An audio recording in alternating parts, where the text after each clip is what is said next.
Hello, everybody. Welcome to round 13, bringing you a feature match here with Bos Rd13 Yasookavs on the left, with Jackie Lee on the right. In the booth right now is myself, Ray Punzalan, and Max McCall.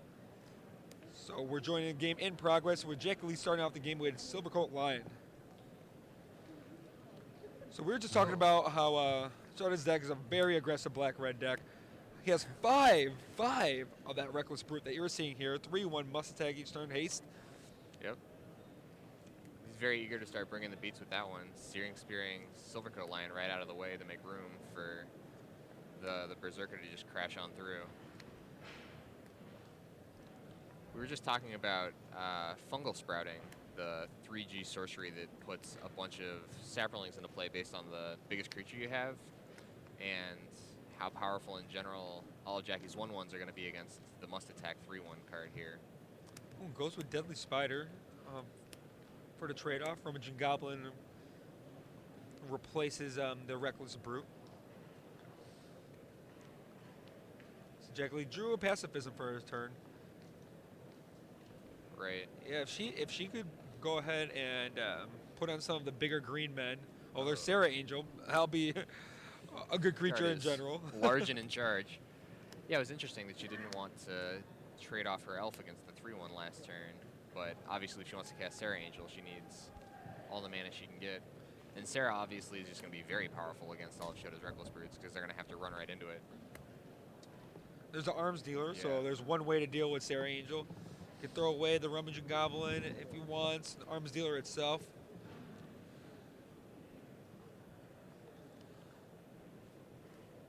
So just one card in hand right now. Yeah. It's interesting that he didn't... I wonder if he's planning to destroy the Sarah when Jackie attacks. I would have expected him to destroy it on his turn. Yeah, he's just going to take the damage here. Looks like he wants to keep both Rummaging Goblin and Arms Dealer around. Yeah, I want to utilize the Rummaging Goblin a couple more times. Yeah. Before getting rid of it. He does have 2 Krinkos commands, so if you could just dig for one of those. Oh yeah, and then he's just going to start murdering creatures left and right. Definitely will be smooth sailing. And green-white doesn't have too many ways to deal with Arms Dealer beyond Prey Upon. Right. And I don't believe Jackie actually Jackie has 1 Prey Upon in her deck. Oh, there's a Mog Flunkies. So many goblins. I have a feeling we're going to see this Arms Dealer just do a lot of work. And then save all the Reckless Brutes once the board's clear. Yep. Finish Jackie that way. It's time to start coming on home. Until then, Jackie's going to be chomping away at Shota's life total with the Sarah Angel, unless... Oh, he's taking it again. Yeah, I have a feeling if Shota destroys that Sarah Angel, he's going to do it on his turn. Otherwise, he risks Jackie having Titanic Growth and just taking 1,000,000 damage and losing a Goblin. Jackie's 3 mana here. Crusader of Odric. All right. It's a Crusader. It's 4/4 right now. Jackie also has a prize elephant in hand. Pacifism. Yeah, like despite... Okay, here we go. And wanted, like you said, he didn't want to run into Titanic Growth and just take 4 more damage. Discards a Swamp to Rummaging Goblin. Gets Shimmy Inspector out of it.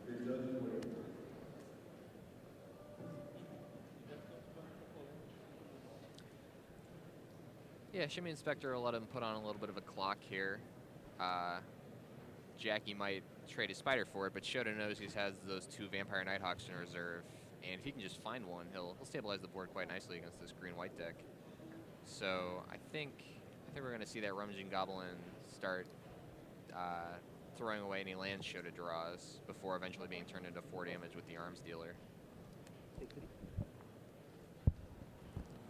Jackie's still bringing the beats with Crusader of Odric. So right, crashes for 3, so is she not planning to play a creature this turn? I know she has Plummet. Okay, she has Plummet and Pacifism, so that's why no creature added to the board for Jackie, increase the power over there. Yeah, she just wants to keep all of her mana up to represent, all kinds of tricks, obviously. Green-white has Show of Valor, has Titanic Growth, has all kinds of shenanigans it can pull in combat. Oh, Essence Drain. That was a good one. Shimmy Inspector will try to come in here. But Yeah. we know that Jackie's just going to slam that plummet. Generally speaking, Black-Red doesn't have too many targets, but you have Vampire Nighthawk in the uncommon slot. You do have the Blood. It was the Hunter Blood Hunter Bats bat, yes. as well. And in this case, Jimmy Inspector.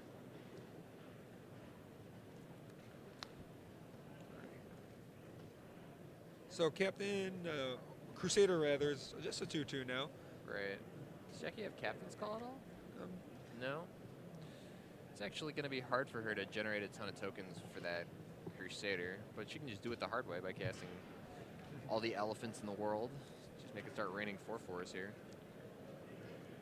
yeah, she has a fungal sapperling though. That's So true. eventually will make it. Oh, We found Prey Upon. and the best case possible without Shota have any mana up to use the Yeah. Arms Dealer. Yeah. Shota's probably near dead now. His goal really was to find a way to use that Arms Dealer as much as he can and hopefully hit one of his Krankos command and be able to wipe the board clean. But Right. Yeah, a lot of Shota's power here comes from the synergies between his goblins and his arms dealers, and without that arms dealer, he's going to be crumbling pretty fast all these 4/4s. Unless of course he can find one of his Nighthawks and start racing a little bit, start mitigating some damage there. Fortunately, I didn't see what he drew after he discarded the Mog Flunkies. Reckless Brute post. looks like it's a post-combat Reckless Brute. Yeah. And now, I mean, Jackie's even in the position here where if she wants, she can just force Shota to throw away the card and ram it into her 4/4. Oh no, and now she has Vastwood Gorger. So, Shota's having to chump block with his 3/1s. Yeah, Shota doesn't really have anything left in his deck that could save him from this game. I guess his best hope now is let's learn a little more, but no, he scoops it up, Yeah. and Shota will take down, Jackie Lee will take down Shota in the first game of round 13 there. So looking at their sideboard options, let's see. Shota does have that Cower and Fear. It might be good. Yeah. He might already expect, especially with the Crusader, that she'll have more tokens, so definitely want to bring in that Cower and Fear. Yeah. Protect yourself there, and trading off with Deadly Spider, you can protect yourself at that end. Honestly, I'm surprised his Cower and Fear isn't main deck because he has so many of the 3/1s that Yeah. like any 1/1 creature is just very powerful against him, and Cower and Fear is obviously very, very good against a squad of X1s. And he has Mind Rat as well, where kind of better against the green decks that, you end up accelerating and you're left with a couple cards in your hand waiting to slam those down. So Mind Rat could help at that end. Everything else, he has Wall of Fire. That's too defensive though. Yeah, Nothing Jackie doesn't have a lot in her sideboard either. She could board in Jam-Day Tome if she felt the matchup was super attritive and she wanted to just get card advantage over the long game. But I don't think... Well, if Jackie does have a Rain of Blades, I don't know if she realizes how many Reckless Brutes Shota necessarily has, but with the Rain of Blades, that's going to be true. pretty awesome. Yeah. And it's also very good against all the Krenko commands that Shota has. I suspect that Jackie's probably not going to bring it in here, but if in game 2, Shota just shows her a bunch of X1s, it's very possible that that card will be coming in. So definitely making some changes there. Jackie as well. I know Jackie has she has something like a Naturalize. Won't necessarily be that great. Yeah, in fact, Shota has no artifacts Yep. in his sideboard at all. So no artifacts and no nothing like She the does- Mark of the Vampire or anything like that, Yeah. right? He does have a Crippling Blight, so certainly there are some scenarios where Jackie plays her Sentinel Spider, gets it Crippling Blighted, and then has Naturalized in combat for a gigantic blowout, but But generally speaking, it's just not Right. very exciting at all. it's not quite where you want to be against a red-black deck. And Shota's deck is so aggressive, it's hard for Jackie to have a reactive card in her hand, right? It's the best case scenario when you board in a Naturalized is you get parity on their enchantment, but if they just don't draw their enchantment and you're down a card, you're really far behind.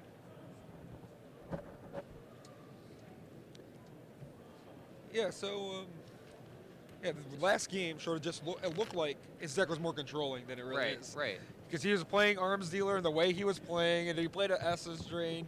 It was a very controlling look, so if he has the kind of draw we see his deck could have, Jackie could really be in for a surprise. Yeah, yeah. Now Jackie did see him see Shota Searing Spear her Silver Coat line and then immediately start bringing the beats with a 3-1. But Shota's deck just took such a controlling stance so quickly that it's really hard to gauge the true character of Shota's deck just from that brief exchange.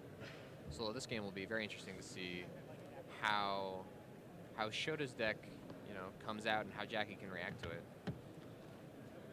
Trying to look at Shota's sleeves, and what are on his sleeves? It's an anime. It's a sleeve based on an anime or a manga that I'm not familiar with, but many of the Japanese players are using it. I believe Yuya has the same sleeves, Yuya Watanabe. Oh, all right. It's a favorite manga and/or anime from the Japanese teams. It looks kind of cool from up here. Yeah, I like the contrast it gives behind the gray. So I saw Vampire Nighthawk in a couple of lands. Is that going to be enough just to keep? I hope so. I'm always happy when I see a Nighthawk in my hand. Right. I'm also very happy whenever I'm doing coverage and the players don't mulligan. Looks like Jackie is contemplating her hand. Yeah, I see. That might be that third card in her hand might actually be Rain of Blades. Oh. Is it? Yeah. But it's not. It doesn't have any other lands. It looks like it's a Forest Plains 5 spells. She also has Ring of Xanthrid, which is also the only ring that people are willing to play off color. Right. The regeneration is just huge. Yeah, and it's particularly powerful in green decks because you just put Ring of Xanthrid on one of the spiders. Yeah, Deadly Spider or something. Your opponent just, oh man. Right, they're very hard to get through. At the point where they have to start burning their removal spells just to generate regeneration shields, it's really hard for them to win any sort of long game. Shota's a red deck. He has access to turn to slag, but so Jackie's probably going to be cautious about that. In fact, Shota just doesn't have any turn to slags, so this ring might be doing a lot of work for him here. So Jackie does mulligan. I mean, we got to see it was mostly spells there. Yeah. Not many lands. I think only the plains is what I peeked at. I'm curious. Oh, so Shota must be on the play. If Jackie's mulliganing second. I know that yesterday in Sealed, the decision to play or draw in this format isn't very clear cut. It's very deck dependent, very matchup dependent. And I was curious. Shota's a red-black deck, and if he wanted to be more controlling, wanted to play sort of a longer game, I would have expected him to choose to draw, get that extra card. It looks like he's going for the full beatdown here. Yesterday, a lot of times, if you didn't have a major preference, but you know what your opponent wanted, let's just go after that. Right. Yeah, I know a lot of players who they personally might be indifferent between playing or drawing for their deck, but after their opponent chooses, they just choose whatever their opponent wants to do. Yeah. So. All right. Jackie's 6 cards are acceptable. No one drop over for Shota. Yeah, it looks like Jackie brought in a Safe Passage, or rather, that's in her main deck. So Flunkies doesn't do much, but we know the 5 Reckless Roots. Yeah. It could be coming in next turn. Yeah, Shota's kind of shrouded in shadow here, but it looks like if he's had a very high percentage chance to have that Reckless Brute in his hand. Could be seeing a lot of damage coming out here. Jackie searches up a swamp. Let's see what kind of stuff she has in her hand. So I don't think she revealed the swamp last game. We know she's splashing the swamp for Essence Drain, which is reasonable, and then the Servant of Nephirox, which is not something you really want to be doing. Yeah. All right, she's got the Arbor Elf. So now even if Shota does have the 3-1, Vampire Nighthawk. All right. That is. She's looking for a deadly spider or deadly recluse or plummet now. Yeah, I think I saw a plummet in her hand. So, although I would have expected her to plummet in her main phase just so Shota can't attack with that Mog Flunkies. Guess no plummet there. Yep. Crashes in for 5 damage. Shota jumps up to 22. Does he have another creature to add to the board? Crimson Muckwader. Crimson Muckwader at full strength. 3/2 regenerates. Gets +1/+1 with the swamp, of course. All right, the best Goblin Piker in history. Jackie can only muster Silvercoat Lion here. Everyone's crashing in again, you see. Yep. Jackie just has no real opportunities to trade. She has a safe passage for later to buy her some time, but Silvercoat Lion, it's not going to do any blocking just yet. Right. Jackie drops a 7. The Muckwader can regenerate. Oh, and Giant Scorpion. It's going to be hard for Jackie to race on the ground against. Yeah, she has to two spend Jet mana, Flash the safe passage, and then the next turn she's going to need more defenses. Not looking too good for Jackie. No. I can see in her hand she's got a couple more lands, so. Yep. Crashing in with Giant Scorpion. The Silvercoat Lion's just in a very, very sad situation here. Because even if Jackie can block and force Shota to tie up some of his mana regenerating, but he has so many creatures that he's not going to lose that much tempo by not being able to play another creature this turn. He has 4 creatures to Jackie's none. Yeah, Jackie does not safe passage there. She knows she's going to lose, so she doesn't want to reveal she has it probably. Right, yeah, and she just packs it in. Yeah, Shota evens it up there fairly quickly with his nice quick start. Surprised not to see a single Reckless Brute, even though he has 5 of them. Yeah, when he played that Mog Flunkies, it was like, oh, I know how this story's going to end. Turns out that's not true. Vampire Nighthawk cleaning up instead of the Reckless Brutes. If you guys are just joining us now, you're watching Day 2 coverage of Grand Prix Boston. In the booth right now is myself, Ray Punzalan, along with Max McCall. We're about to watch Game 3 here. This is going to be round 13 now of action. There it is.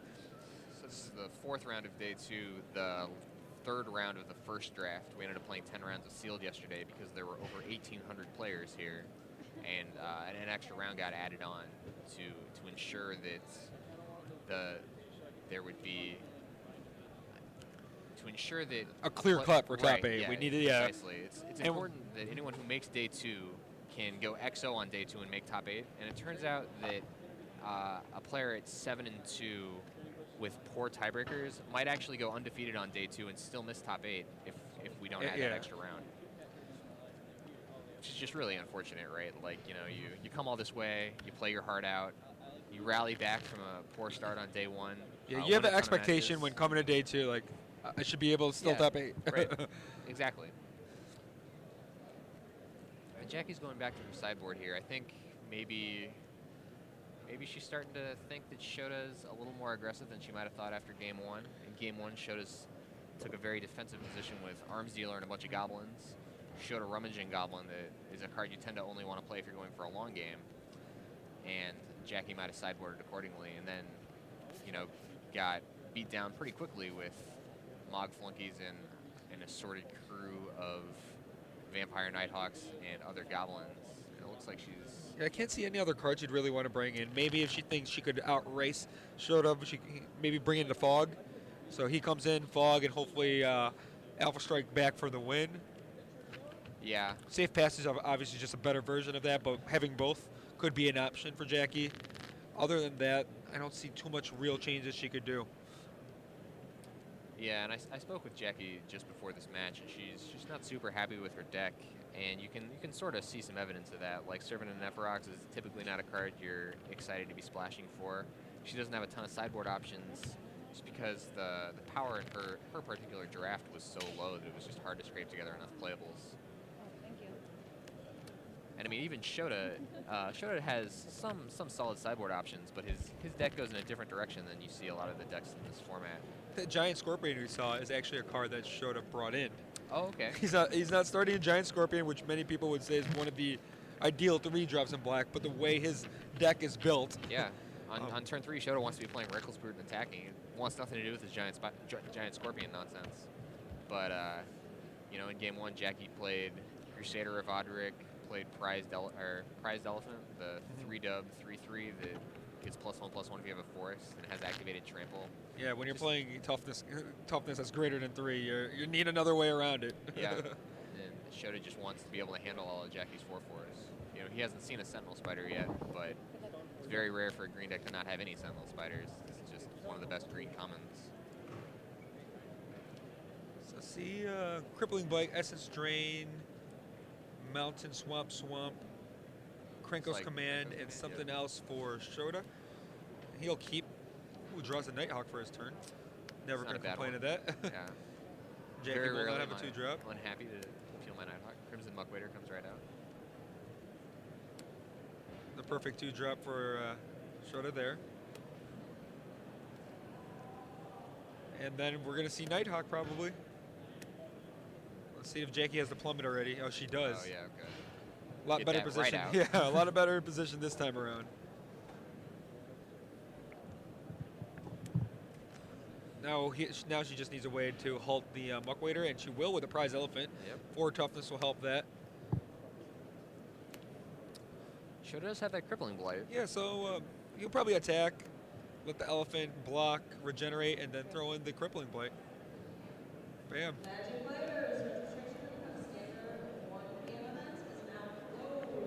Yeah, you know, Shota goes 1-for-1 with the elephant. Spends his entire turn to do it. No big deal. He's still ahead on board. Jackie has another elephant. Another prize elephant. It's a lot of 4/4s. But he does have the Essence Drain. Oh, he has Disentomb as well. So we could think about Disentombing, Vampire Nighthawk, play our Mog Flunkies, and then reevaluate depending what Jackie does next turn. Yeah. Ah. Nighthawk's back. We know that Jackie doesn't have many ways to deal with it. Rummaging Goblin. Okay. So Rummaging Goblin help dig a little bit, find more things for Shota to help him battle through some of the bigger creatures that Jackie obviously will be starting to play, reaching the 6 mana point.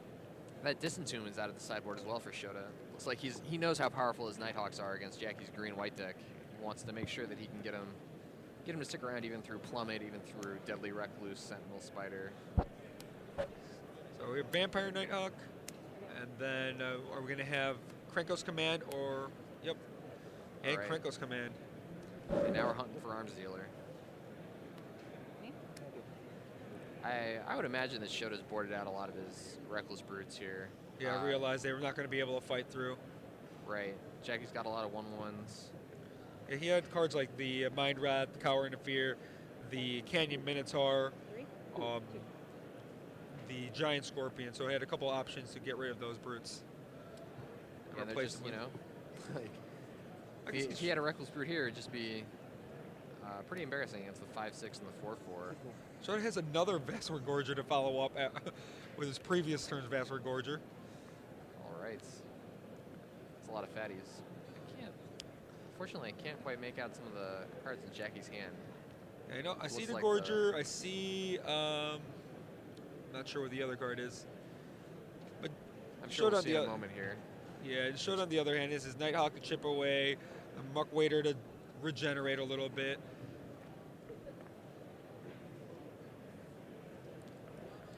Yeah, and really a lot of the power of Nighthawk comes from the ability to get a little life back while you're racing. Shota's not going to be very excited to just trade it off here. Like, you know, you get a little bit of value, you save some mana, you gain some life. But what he really wants to do is have that Nighthawk stick around and, you know, see if he can gain 6, 8, even 10 life off of it. He just drew Shibby Inspector. Okay. It's going to do some work for him. Oh, so Vampire Nighthawk's going to stay back. Looks like it's going to be trading. Yeah. And I mean, the Muckwader can regenerate, so Yeah. he can sort of stem the bleeding here a little bit. So Nighthawk will probably eat a Gorger. The Dusk of the Waiter and the Mog Flunkies probably eats another Gorger. Yeah. Or Jackie may even decline to attack. The longer she resists attacking and forces Shota to keep up that 3 mana to regenerate the Muckwader, if she can just keep developing her board, play more huge green creatures, and eventually just overwhelm Shota. Unless, of course, that's a safe passage in her hand, which is going to do a lot of work against Vampire Nighthawk on defense. Safe passage will be a very big beating for Shota if that happens. Especially with not attacking. That's obviously his plan, though. You're not going to not attack and not block. Right, yeah. It's not... Yeah, you got to have this Nighthawk do something. Right. If only one Gorger comes off, I think Nighthawk will stick around. And Yeah. the flunkies will come in there. Here come the troops. All right. Bam. Some obvious blocks here. Let's see if there's any trickery happening.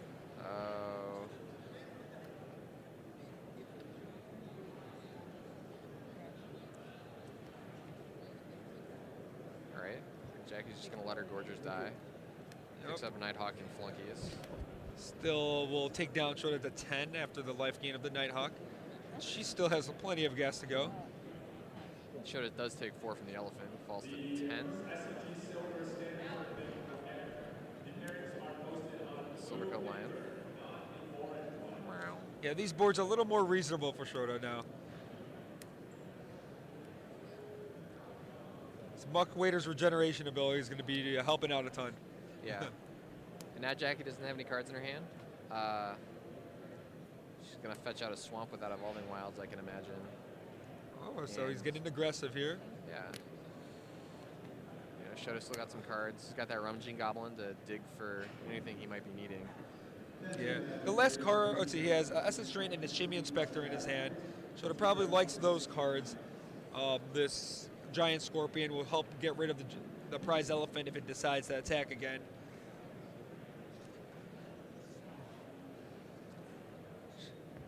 So Jackie does fetch out the Swamp. Certainly if she can find Essence Drain here and get rid of that Muck Waiter while Shota can't regenerate it, she'll, you know, do herself a lot of favors on board. That Silvercoat Lion is just not doing a whole lot against Giant Scorpion. Like Jackie's attack last turn, like seeing the obvious blocks, maybe she could have just come in with a prize elephant. That could have been an interesting choice if she did that instead. Yeah, of course, with the regeneration from the Muck Waiter, if she really wants to force any sort of issue. Oh, Crusader of Otters, a nice peel here. Going to be a 4/4, not a small creature. The Rummaging Goblin's just doing so much work. It's going to pick up a mountain. He has still has the Essence Drain, still has the Shimmy Inspector. So probably lead off with the Shimmy Inspector here. Don't want to really Essence Drain anything. And this could open Jackie without the regeneration mana for the Waiter. Maybe some sort of attack she could find here.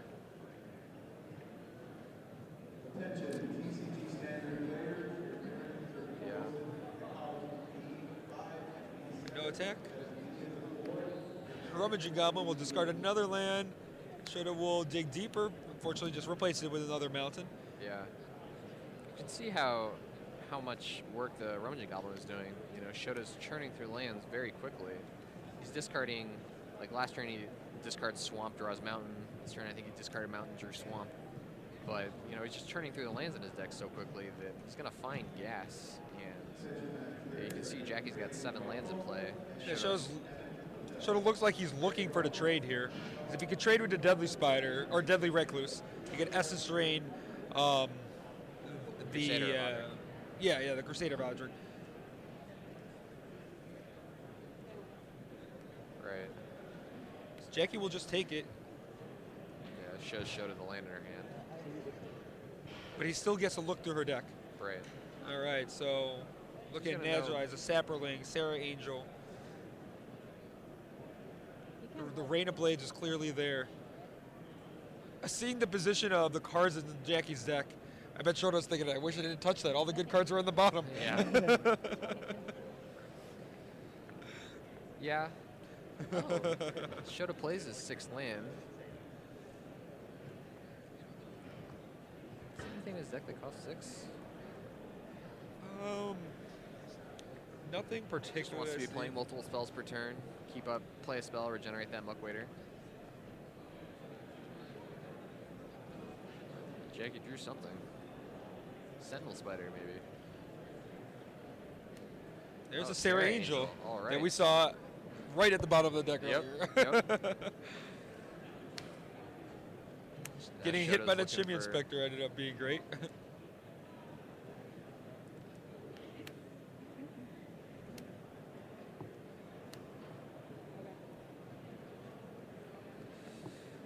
You know, now Shota's kind of in an interesting position here. He's only at 10. He can't take too many hits from that Sarah Angel.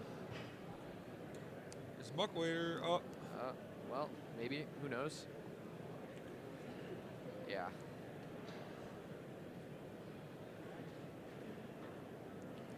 You know, Jackie's got a lot of just very large animals, both on the ground and in the air.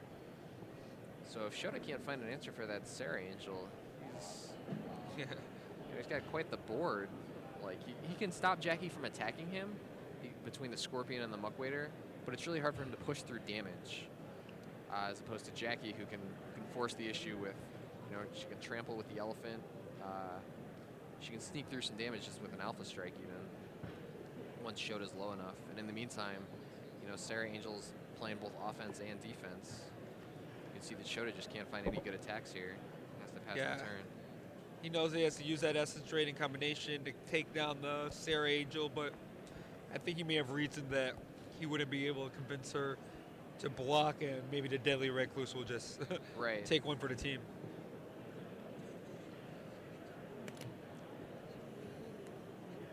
Should have dropped into 6 here.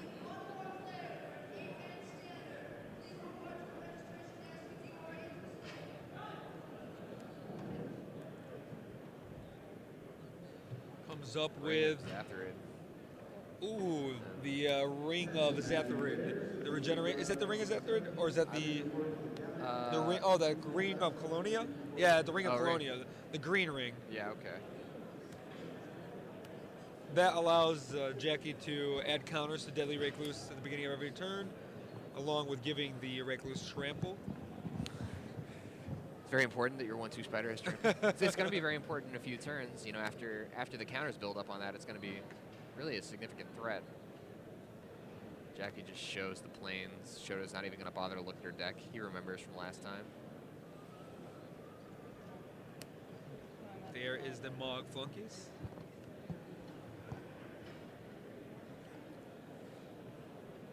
Interesting. Shota is not afraid of any pump spell from Jackie off the top or anything. He saw the deck, so maybe he remembers nothing like that. He can take a 1 hit from the Sarah Angel. Oh, draws a safe passage. Oh, that's a good one. Because Shota knows that Jackie doesn't have any pump spells. No, she only has the 1 safe passage. And, you know, especially knowing no pump spells, he can afford to be pretty bold in his attacks, but if he gets too far out of line, Jackie can really punish him with safe passage. And now with the safe passage, Jackie's thinking of what kind of play she could make here to eat up the board, or if she should just play passive and just attack with the Sarah Angel a little safer rather. Right, because Jackie's got to be concerned about, you know, removal spell like Murder on her Sarah Angel.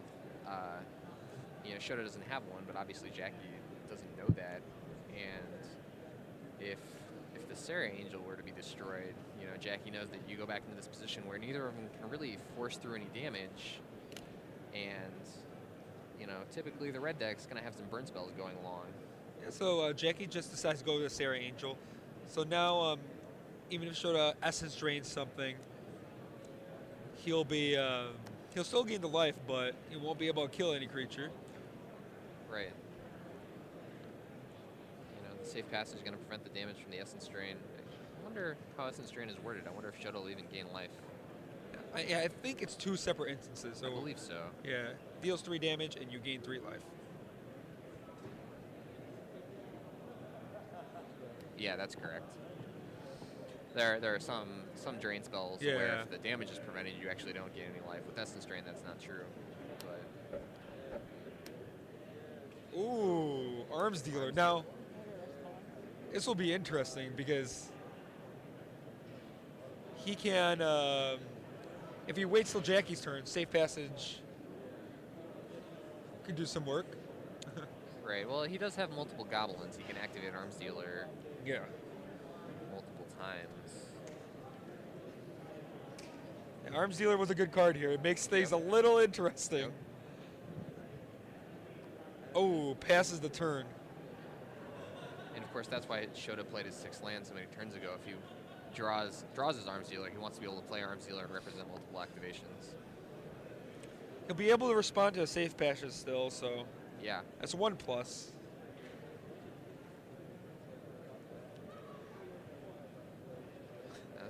It's a very tense moment. And the laughable trampling Deadly Recluse is growing there, which could make a real difference, especially with Shota being at 2 life. Oh yeah, for sure. And Jackie does have that safe passage. She can play very aggressively here. But of course, if she goes too far, then Shota has her dead on a counterattack if she were to move in here. Yeah, this is a very important attack here. Unfortunately, I didn't see the other card that Jackie drew.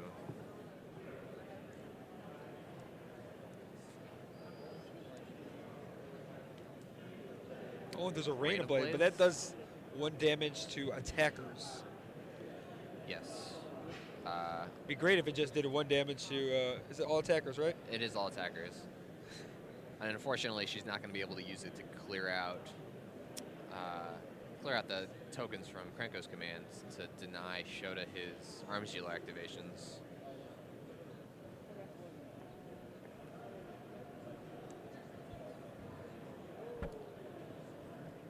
See what Jackie come up with here. She's fortunate in that with the ring on the Deadly Reckless gives her some amount of inevitability. Certainly if neither player can get it on the ground and the Reckless is very good at holding the air, then Jackie can win a long game. She could consider moving the ring around to the Crusader. Crusader's what, a 5/5 right now? Right. And then your prize elephant's a 4/4. Still a lot of toughness on the board, but that might be able to eat up a lot of Shota's defenses.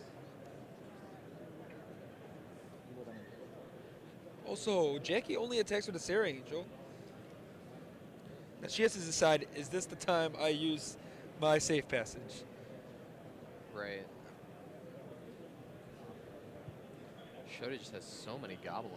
There's a safe passage. Let's see, Shota will respond, get rid of the flunkies, throw out the Sarah Angel in response. Yep. Now on his turn, he could try to get rid of the Deadly Spider too. And start coming in with the Shimmy Inspector.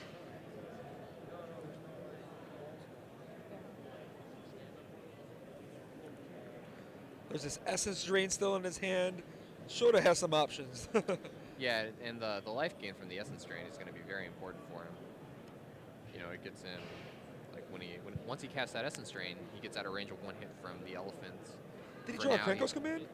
Oh no.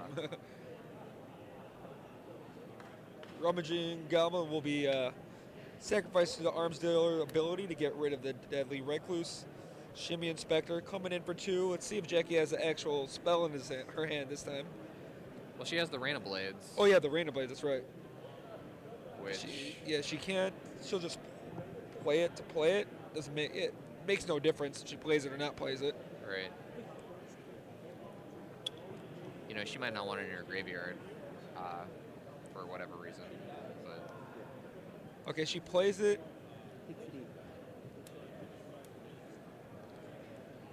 Plays it to play it. Sees no reason not to. Sure. Now Shota's gonna be able to Essence Drain down that Crusader, maybe.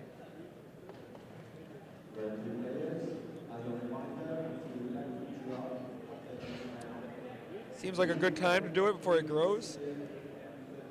Shota, the tides have turned. Yep. That arms dealer was huge.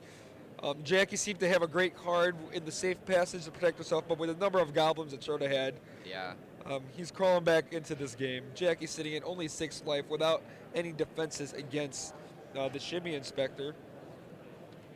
Shimmy Inspector, which is a 3/3 due to when it attacks due to the duty bound dead. Say that 3 times fast. Yeah, I couldn't even say it 1 time slow. Yeah. Yeah, and the power of Arms Dealer in combination with Krenko's command sort of highlights some of the depth that we were talking about in M13 Limited in general. Like there are a lot of these commons and uncommons that have a lot of synergy with each other and can really move around your pick orders. Like once you have an Arms Dealer, you want to be picking goblins just very highly because all of them represent 2 damage, Ooh. 2 mana removal spells. So Fungal Sprouting for Jackie will bust out 4 1/1s. She'll be able to start growing one of them. So not too bad of a card to draw there. She's still sitting only at 6 life, but now she has 6 creatures on the board. Right. Shroud Do that must be once very late. happy. Yeah. The Essence Drain was able to be played that last turn. Yep. But Jackie's still on a 2-turn clock here from the Spectre. She's gonna need to find something good. Shoda got up to 5 life, so even attacking with everything's not gonna be able to get. Yeah, Jackie doesn't. She used a plummet early on to deal with the Vampire Nighthawk, so she doesn't have that to look to. She could find pacifism. Does She she could have find her own Essence Drain, which would be not so bad. Definitely, both of those are would be very ideal options. Attacking with Prize Elephant now is not too bad of a plan. None of them could regenerate. Right. She'd probably be trading off with a giant Scorpion. Right, but trading off with the Scorpion and getting some damage in is totally reasonable. Spectre beats keep coming. It's like Shoda's trying to decide if he wants to attack with anything else. Jackie has nothing.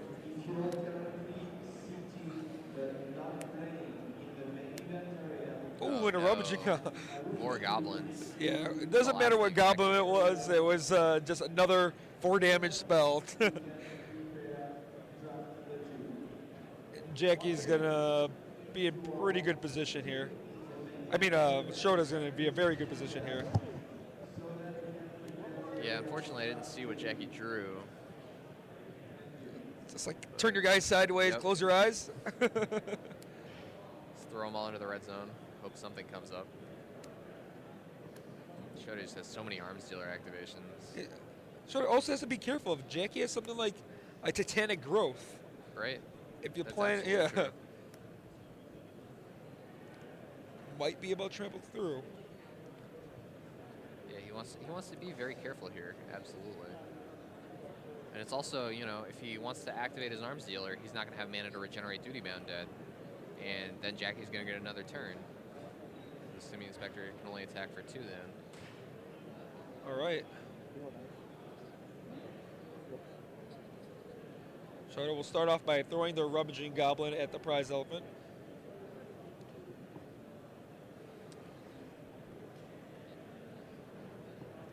After blocks, of course. And then the arms dealers won't do anything, I guess. And you could get rid of the Silver Coat line. Right, he already blocked the Silver Coat line. It looks like they're just going to both be content for damage to come through here. Well, it seems like it might be better off to kill off the Silver Coat line in case there's another turn. Sure, sure.